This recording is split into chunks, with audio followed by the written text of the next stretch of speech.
System riding to the core. Yeah. Reppin' in the city left. This is the Inner City Left broadcast. Today is Sunday, March 1st. I'm Amin TMK alongside Amoja, Lil Tanky Sumler. Amoja, hello. Happy Sunday. Looks like, well, I don't know. I think there's some things to be happy about, actually, to be That's honest. fair. That's But fair. I understand that you can be somber, and there's a lot to be somber about. We deal in geopolitics, and geopolitics, people live and die every day. Wars exist every day. The G side in Palestine, in Sudan, in Congo, the special military operation in Ukraine. It goes on and on and on. And this is, of course, is a larger escalation.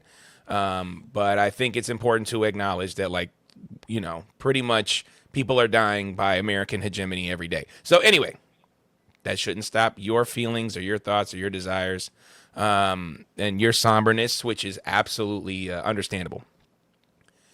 I don't quite know where to start, but let's just go let's listen. We've been discussing this over the last 2 weeks and way before that, of course.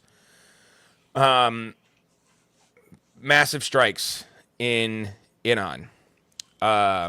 Over 180 schoolgirls killed in a bombing. The Ayatollah Khomeini, much of his family have been killed. That was confirmed by the Iranian state officials. But also, Israel hit, U.A.E. hit, Bahrain hit, multiple injuries and even a death in Israel have been confirmed. Attacks in Pakistan. It looks like over 20 people killed in a protest at the American consulate. There's been some news that U.S. troops were involved. And in general, there is just a tremendous amount of chaos throughout the world when it comes to these strikes. I got lots of stuff to talk about, but let's just get your initial thoughts and your reaction here to what we have witnessed so far. Once again, this is a continuation of great game politics that we've been talking about on Inner City Left for quite some time, right? All of these things are connected, and this is why it's so disingenuous when we're offered, liberal politicians that try to butt and, I'm against the war, but something needs to be done. It's an act, it's a charade, and at the end of the day, they'll use whatever excuse they think will fly if they feel like they need to give you an excuse. We're not even being given an excuse this time. You know what I'm saying? Everything about this was a charade that was pre-planned from the beginning. When we watched all of the negotiations go back and forth, with the delegations from Iran and the delegations from the United States, ostensibly, when we have people like Steve Witkoff and Jared Kushner, right? Like, one, they're not official members of the American government. Two, their loyalties are dubious at best, right? So, there are other countries that, even though only American representatives are there, are instinctively, automatically there at the table. And whatever the American position is, those countries sometimes have other positions. But it's dangerous and it's disingenuous to assume that those are not the American positions too, right? The art of war is trickery, is deception. If we're going to be leftists, we have to be smart. We have to be educated. It's more than just reading Marx and, you know what I'm saying? You have to read things like Sun Tzu and educate yourself in strategy. Everything that happened, everybody knew was going to happen. At least the people in the world of geopolitics. The people in Venezuela knew exactly that was going to happen. The people in Iran knew what was happening now, what's happening right now. At the very least was going to happen immediately after the Venezuela situation. All of these situations are connected. It's all about geopolitics, about the ability to control energy futures, right? And these are things that, as a role, leftists don't tend to understand. And that wants us to be better, you know. Um, No one was surprised about any of this. The Iranian military wasn't surprised. The Israelis weren't surprised. The Americans weren't surprised. It was the time for the charade to end. You know, the only thing that could have theoretically stopped any of this from happening would have been Iran choosing to emasculate itself, give up its navy, give up its ballistic missiles, which every country has a right to. That's part of sovereignty. Give up its right to national security, right? No nation state would do this. And even if they would have done this, they probably just would have been bombed immediately. I mean, that's what happened in Syria. So, what played out exactly the way it was always going to, the way it had to. The only difference is, I guess, the West didn't expect Iran to swing back, and they are swinging.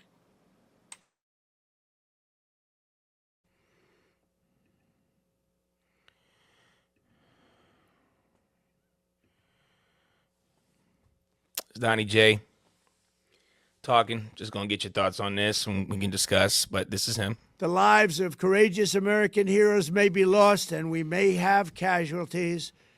That often happens in war. But we're doing this not for now. We're doing this for the future, and it is a noble mission.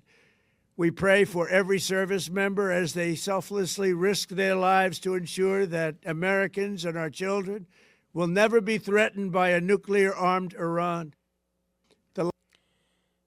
Just so real, so few like real issues. Again, there's like no, again, there was no nuclear weapon. Trump said it was obliterated. Pete Hegseth said it was obliterated. There was all of that involved, and now we're sort of entering into a space. Hey, they can't have a nuclear weapon. No justification. Also, the some of you may die. And that's something I'm, willing to sacrifice, and I think sort of this idea, and there was this conversation sort of around Trump kind of coming out and saying, oh, Barack Obama is going to get us into war with Iran because he doesn't know how to negotiate, and sort of we're already here with the war in Iran created by Donald Trump, or at least actually the lever was pulled by Donald Trump, but Iran has been a part of sort of America and Israel's sort of desire to continue to destabilize the Middle East. They were funding, or at least helping, in many people's estimations, Hamas and the Houthis and Hezbollah.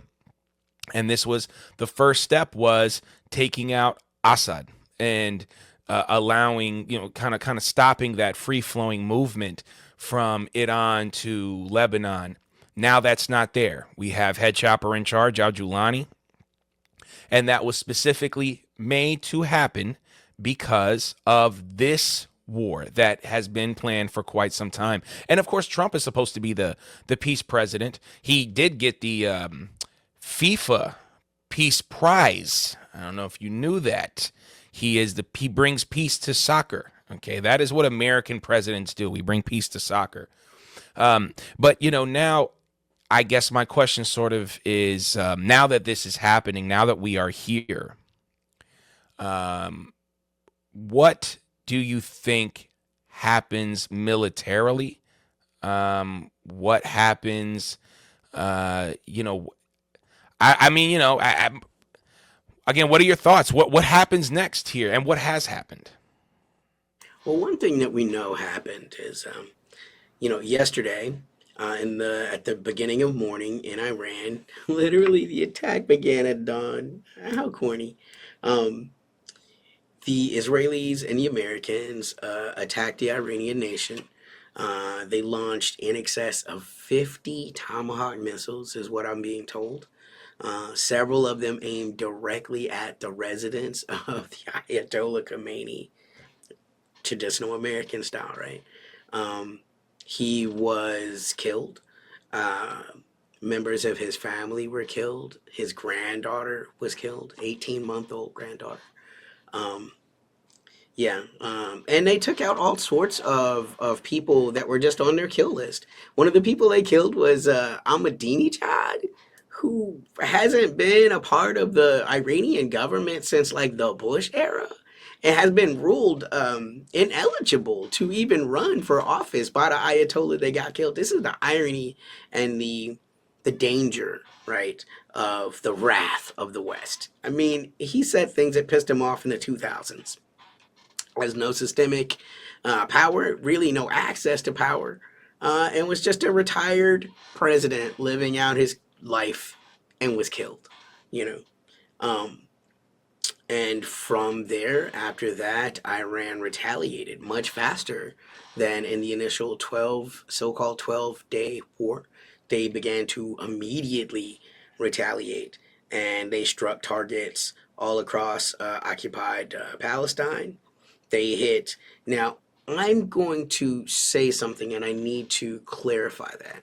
Missiles were launched into what you would consider Bahrain, Qatar, Kuwait, the United Arab Emirates, Saudi Arabia, Jordan, Iraq, right? Um, but it's important to understand that even though you're crossing into the country of those things, what their targets were American bases. And where an American base is American soil. That's a fact. If a soldier has a baby on a base, that soldier, that child is considered a naturalized American citizen. It is considered American soil. So it's in the truest sense of the word not accurate to say Iran struck Bahrain, Qatar, Kuwait, United Arabs, Emirates, and Saudi Arabia and Jordan. What they really did was they attacked American bases, which is American soil. They have no capacity to strike the American mainland, thank God. Um, and so they hit what they could hit after they were hit, um, which is just war. Um, and there has been incredible losses, not necessarily on the live side, but economically. Like they destroyed equipment that is not easily reproduced, not inexpensive, some of it irreplaceable. Or as far as it may as well be irreplaceable when you look at the amount of time it would take to make some of these things and the amount of money it would take.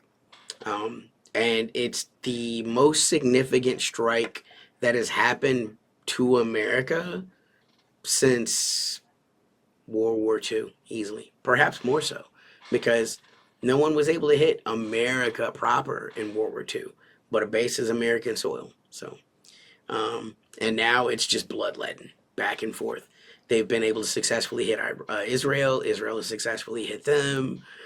We do have it on rumor that the president of the United States reached out through Italy for a peace treaty or at least a ceasefire, and Iran flat out refused.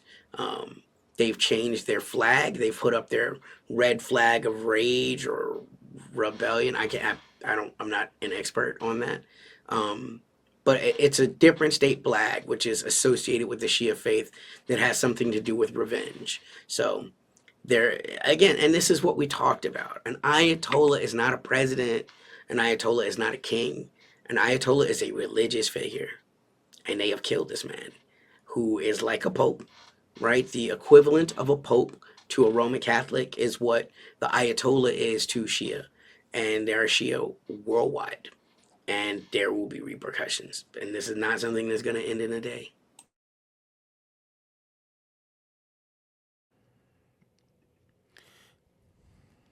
Seeing, like I said, massive strikes, massive hits. I want to talk a little bit about. Actually, let's bring this in real quick because there's always this media coverage here or there, and you don't really quite understand who to trust. Obviously, mainstream media is not useful, but I think to your point, people are I mean, there was a massive protest in the street, and it's not for regime change. It is in support of Iran. And I think this is an existential crisis. Again, this is something that I don't think most people can understand.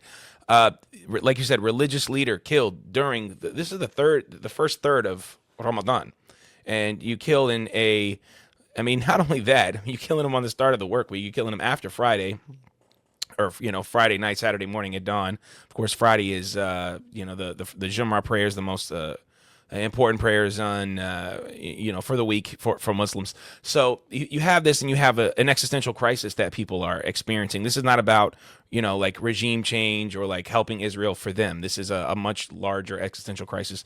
So I'm going to just play this real quick. Al Jazeera anchor, is there an off-ramp for Israel? This is Dr. Fouad Isradi.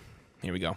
I think what will happen is that even if the United States is able to kill illegally Iranian leaders, the next generation of Iranians, the Iranians that did not see American atrocities in Iran before 1979, some Iranians that did not understand why their parents and grandparents were anti-American, those Iranians will take over.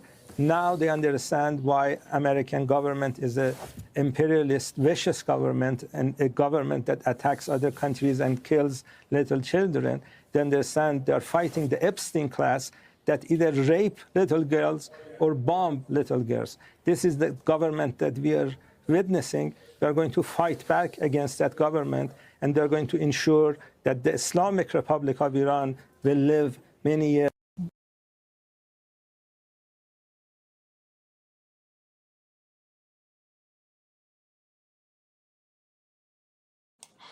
You're muted, sir. Thank you. A real question is, we have been sort of discussing, like, what does this mean for the Middle East? Like, what does this mean for Israel? What does this mean for Jordan? What does this mean for Bahrain? What does this mean for U.A.E? Well, it looks like Iran is operating as if all of those countries' military bases are American military bases, and they are hitting them. And also, if you, and by many regards and many indications, the Ayatollah Khomeini was a much more moderate type of leader. Okay. And now, as you heard the doctor say, you're going to have much more radicalized people here in Iran. And not to mention, they've already been radicalized. And I think we have to acknowledge their president was in an quote unquote accident 2 years ago. And, they brought in a president. He was more of a reform president. And just all these questions you have to ask yourself in regards to this. And I think that's over. That's over. Iran and the rest of the Middle East and the Muslim world are obviously, kind of up in arms about this, as they should be, which kind of brings me to Pakistan, where there has been massive protests, a lot of fighting, and there is sort of the conversation now surrounding, like, if this is a claim that they have been killed by American soldiers, at the consulate. Don't know if that's confirmed yet, but there's, I think, a high likelihood that could have happened. But regardless, people are dying in Pakistan because of this. I just want to show you this footage real quick.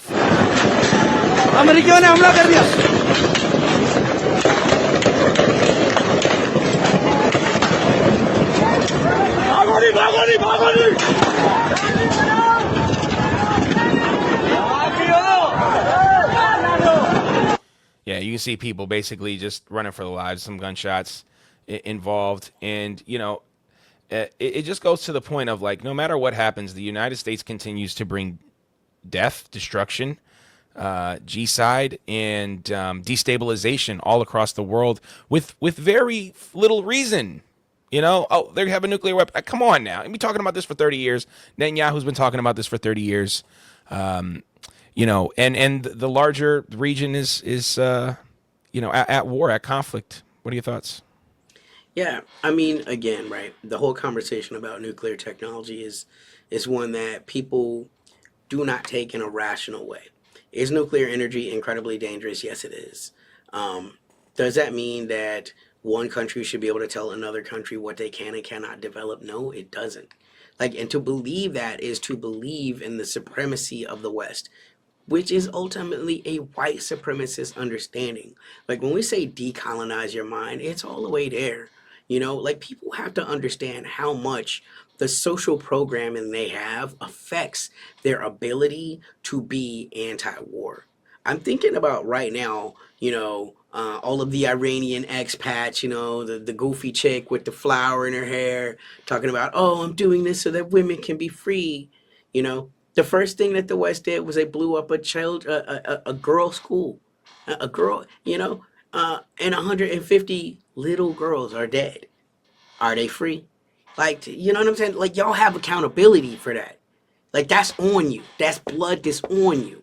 You know what I'm saying? And Americans need to sit with that. Like, because everybody wants to be like, oh, I voted for Kamala. Well, first off, you clearly didn't listen to anything Kamala said. Because Kamala guaranteed she would be doing the exact same thing. And her vice president, Tim Walz, talked about how, Israel might need to expand, which is code for greater Israel. And the fact is, y'all see yourselves as righteous people, and the fact is, Americans are not. Because it's your own little identity politics that make you continue to play these games, and it's the rest of the global South that dies because we are unwilling to coalesce and make a movement that goes beyond what we're being offered. We all bear accountability for what's happening right now, and like the people that speak on this stuff are punished. The Susan Sarandons, like the real activists, like she can't even get work. You know what I'm saying? Like, this cost you something, but like whatever it cost you, it's nothing compared to the 158 little girls that died. And this is just what it is. Like, this is what American hegemony is. Everybody talks about wanting to have a multipolar world, right? That takes resistance. The irony is, when you think about countries that really put it on the line for Palestine, the only two countries that really come to my mind are Iraq under Saddam Hussein, of all people, and the Iranian Republic. Every other country in the Middle East and in the world has only put up lip service. Iran put up resources and suffered sanctioning and this war. This war is because Iran never gave up on Palestine. Yeah, and Yemen, I think, has to be put in that mix as well. But again, I think similar to Lebanon, it's not really the government. It's much more sort of the large armed resistance, and armed resistance is how you make differences and changes. To a genocidal regime. Just to your point about the girls that were brutally killed in this attack, which I think is just a major story. It went from 85 to 120, now 180 people. And all now, BBC has is like a ticker on the Israeli lives. They're not even showing the civilians. Of in course, Iran. we know they're not going to show any of that. They don't show what's happening in Palestine, which is every single day the worst thing you've ever heard, and it's been going on for quite some time, and it's not changed at all. It's not changed at all. But to your point about that, this is from Proud Socialist, okay?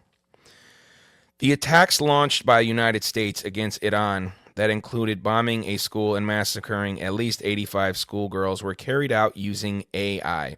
U.S. military used Anthropic AI to crunch intel and pick targets in Iran strike. U.S. commanders relied on Claude AI for intelligence and planning, even after the White House ordered a ban.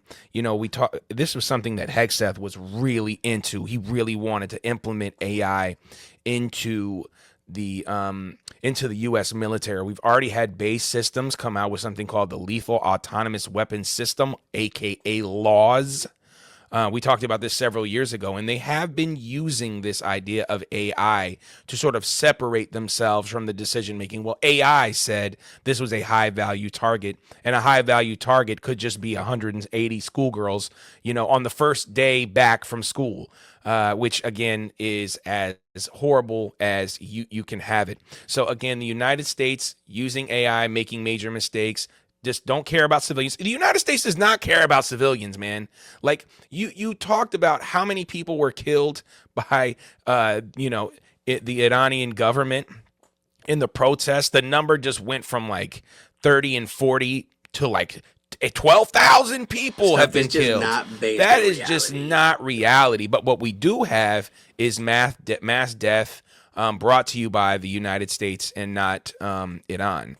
So again, I think it's just sort of, and not only was Khomeini hit, much of his family was hit, and there's been a lot of scuttlebutt on whether he intentionally decided to martyr himself. Of course, in Islam, martyrdom is a huge part of Islam. And, I can imagine, a man in his 80s, saying, well, I did what I could, and this is probably the end. I don't want to speculate too much on that.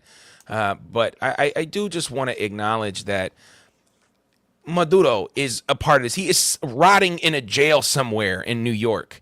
And now you have Ayatollah Khomeini killed along with his family. I mean, there's no international law. Don't give me no UN. Don't give me no international law. None ain't of this no was rules. UN sanctioned. The Security Beirut Council. rules. There ain't going to be no sanctioning on the Olympics or the World Cup or none of that. America does what it wants to do, and be damned the rest of the world, and be damned human rights, and be damned humanity. Yeah, 100%. 100%. But this has caused a lot of unexpected. I don't know. Maybe they should have been expected. I mean, Iran said they would do these things. I guess people just didn't think they were serious. Like the Straits of Hormuz, which we've been warning about on Inner City Left for more than a year, have been closed. 20 to 40% of the world's oil moves through there, at any given time. So it's only a matter of time before gas prices explode. This is a fact. We've already had 3 tankers try to slip through the blockade that were fired on because Iran's not fucking playing, apparently. But here's the real thing. As soon as Lloyd's of London, right, started seeing this, you got to understand all of these ships are underwritten by insurance, right? That's why they talk about like the Russian shadow fleet. These are just Russians. Is like, we're not paying that fucking shit. We're not paying London to insure our ships, right? So they're the shadow fleet. But everybody else that moves commerce, you buy insurance on that stuff, normally through the West, normally through England. And Lloyd's of London, the premiums have went up on these tankers 50%. So now that's an economic disincentive. People are not going to move through there when they know that if they lose it, I mean, just the capital cost increase is enough to disincentivize the people. But also nobody wants to die. Like, you work on an oil tanker. This ain't your bit. Like, this ain't what you do. You'd be a fucking sailor. You know what I'm saying? And so that's a real thing that has happened. We know that 2 different high value radars in the CENTCOM responsibility have been hit. There is conflicting reports about I believe it's the Abraham Lincoln aircraft carrier has come under fire.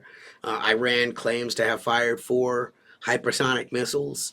CENTCOM was like, they missed. Again, we can't trust anything that we're hearing on either side. The Americans are claiming there's only been 3 fatalities. The Iranians are claiming they've killed 500 Americans. But the one thing that we knew, Trump did say people was gonna fucking die. And none of this had to happen. Let's talk about some more things, because look, it's not just Iran getting hit. Everybody getting it right now. This is what happens with war is, and this is why I say I got a little bit to celebrate. This is a major desalination plant, the biggest desalination plant in the world, actually, in Israel, from Alon Mizari. This looks legit and a serious infrastructure hit if true. Sorek also has a nuclear power plant. So this is Sorek, Israel. This is a desalination plant, largest in the world.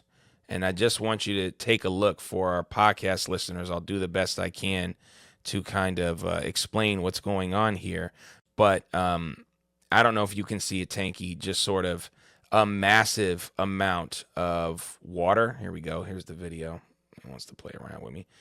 As you but I mean, look at this, man. This is major right here. You talked about all of the different bases that were hit, possibly aircraft carrier hit, or at least major military infrastructure. This is a major hit here. Water is rushing.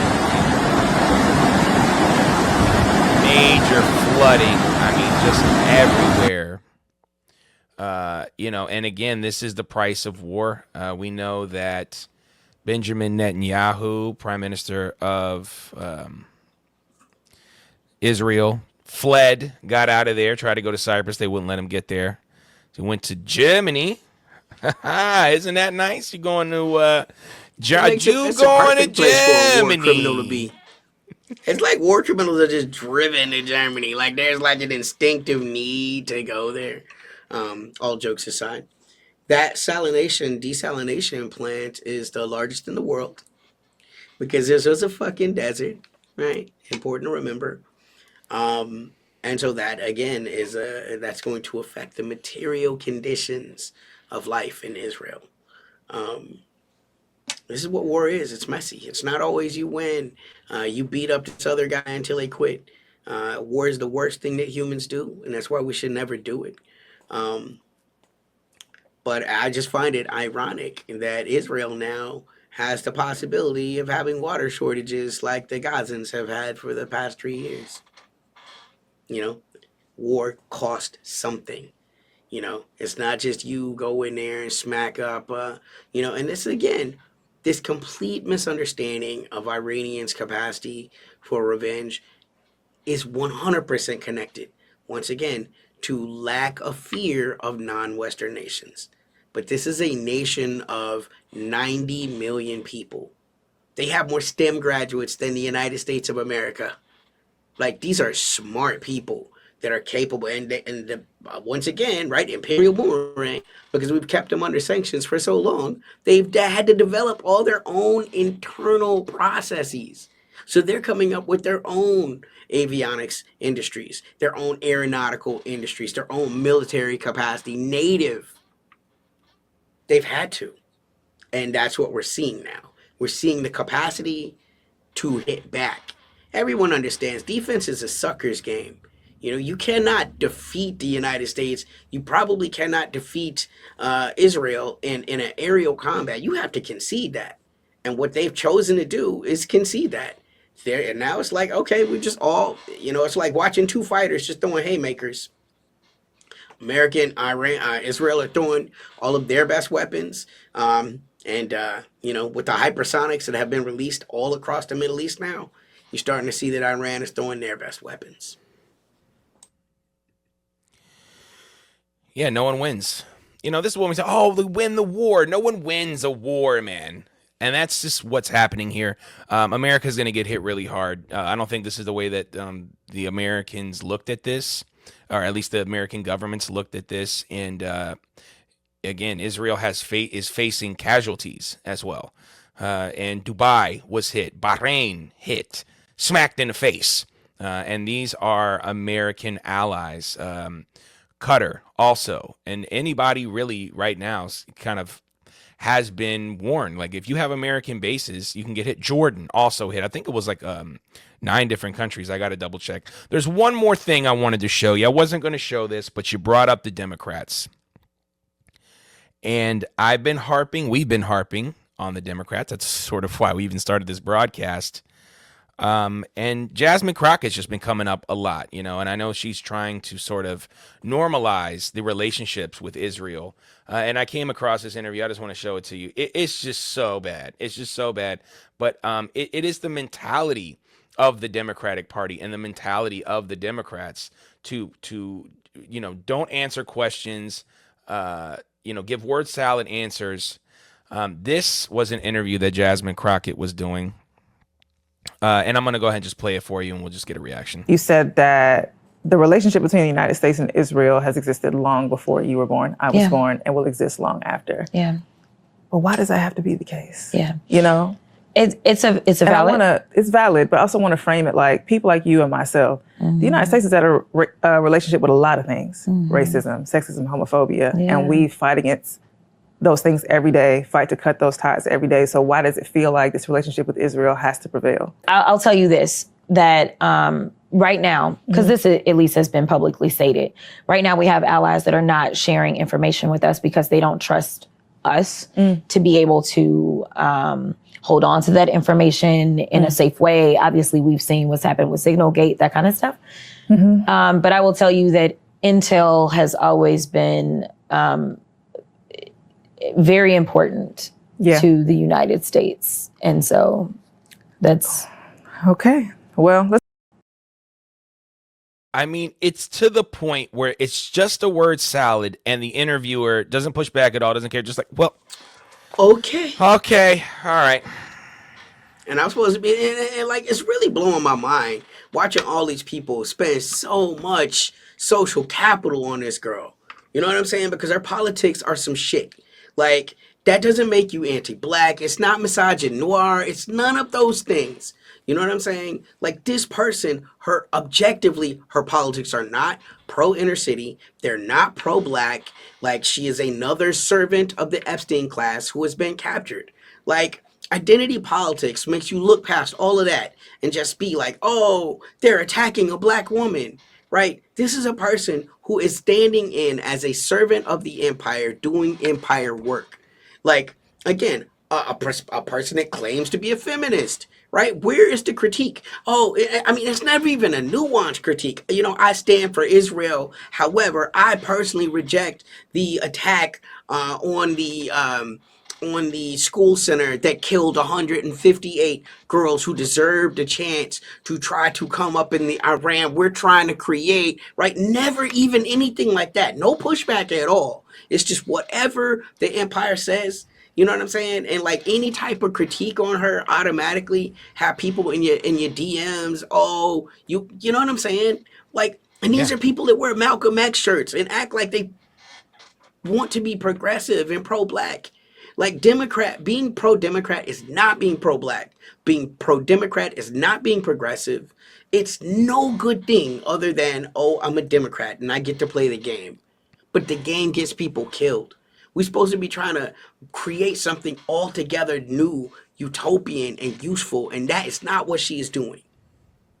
Jasmine Crockett. Not even in that fake ass AOC and the gang. It wasn't type even of way. faked. I mean, she just was like, I'm not even going to attempt to answer this question. I mean, the interviewer just gave up. Whether it's Jasmine Crockett, whether it's AOCIA, whether it's Kamala Harris, whether it's Gavin Newsom, whether it's Bernie Sanders. I mean, you keep on going down the list. Barack Obama.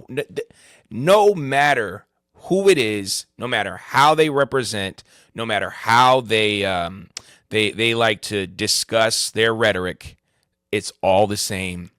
And Kamala Harris said Iran is our biggest threat, literally not even 6 months ago. And it's just, again, maybe you should think about voting third party. Maybe third party is something that you can get a hold of. Not to say that electoral politics is going to save us, but for God's sakes, man, it's just one People in the global time. South are giving up their lives, and Americans can't even convenience themselves to disconnect themselves from the Democrat Republican. I mean, even UK did it, class. bro. The UK did it. Even they voted for the Greens for the sole purpose of the Greens are slightly more anti-Zionist. You know, and like, I just don't understand it in America. Like, we can't get the Greens or PSL any love. I mean, they led lower percentages of votes last election than they did the previous one. I mean, what are we doing as a society? Once again, ID Paul stepped up immediately, right? So there was no way anyone could vote against Kamala in traditional life and not be drugged for like, oh, you sacrificed trans people, you sacrificed the right to get an abortion. It's like, no, actually, Democrats did that. Democrats did that. Kamala said several times, I'm a states' rights person when it comes to trans rights, when it comes to gay rights. Let the states decide. That's not an advocate. That's not an ally. This is states' rights. I mean, that's literally the position of the fucking Confederacy. Ronald Reagan, for God's sake. Yeah. I mean, miss me with the BS, please. And again, I know our listeners are probably already hip to this. They already know that blue and red is pretty much the same, and that vote blue, no matter who, is a ridiculous statement to make. And at the end of the day... That's what's got them saying things like, well, my conscience is clear. I voted for Kamala. Because you literally don't know anything about her actual politics or positions that you can like arrogantly pronounce these kind of things because you voted blue no matter who. And what you did was you projected your values onto the candidate that you voted for That does without not, listening to anything they say, your values are not this candidate's values. And it's just ridiculous to believe that. I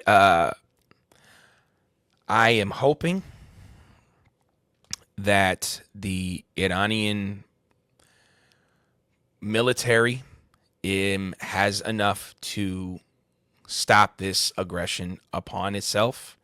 And all these military bases, all of these Arab leaders who are, I mean, U.A.E., where's their elections?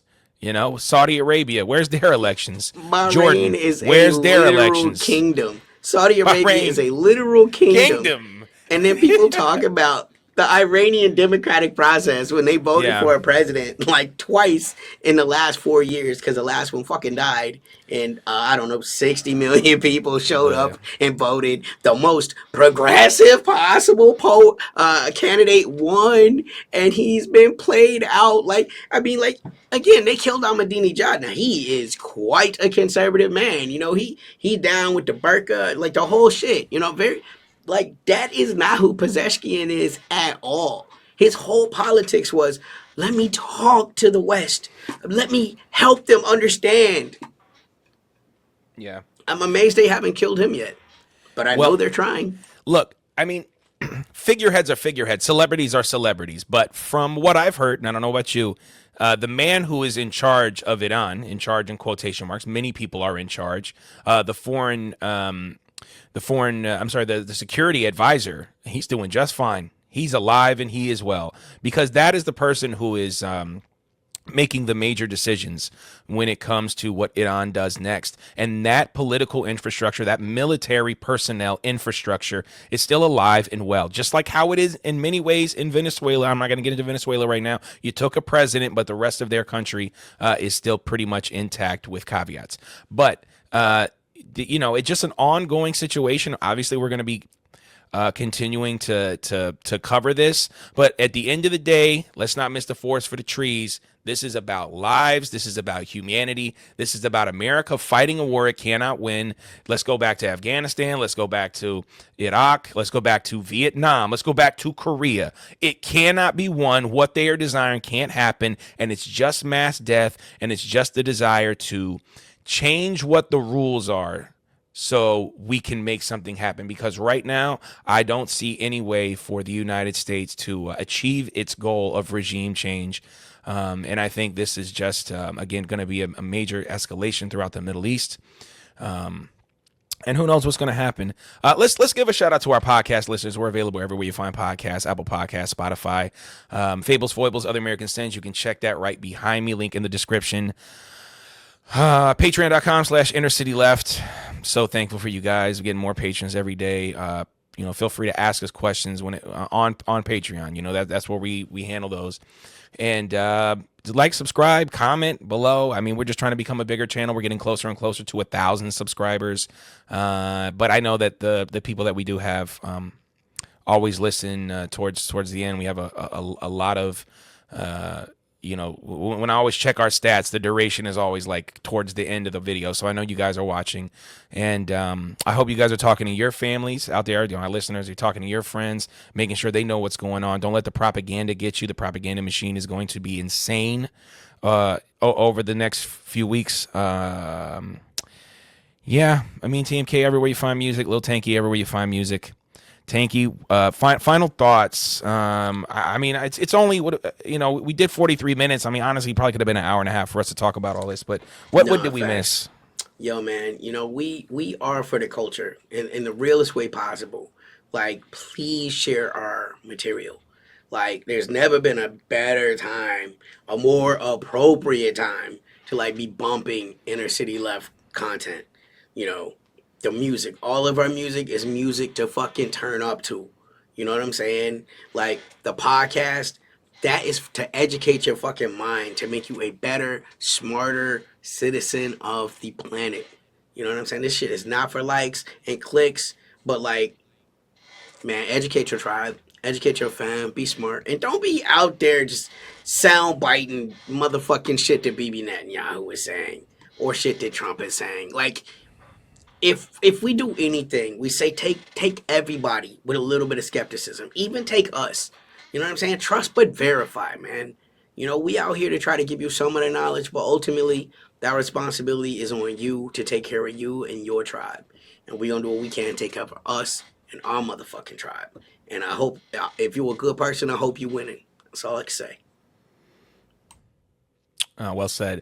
For Amoja Lotangi Selmer, I am Amin TNK. This is the Inner City Left broadcast. Peace. System riding to the core. Yeah. Reppin' Inner City Left.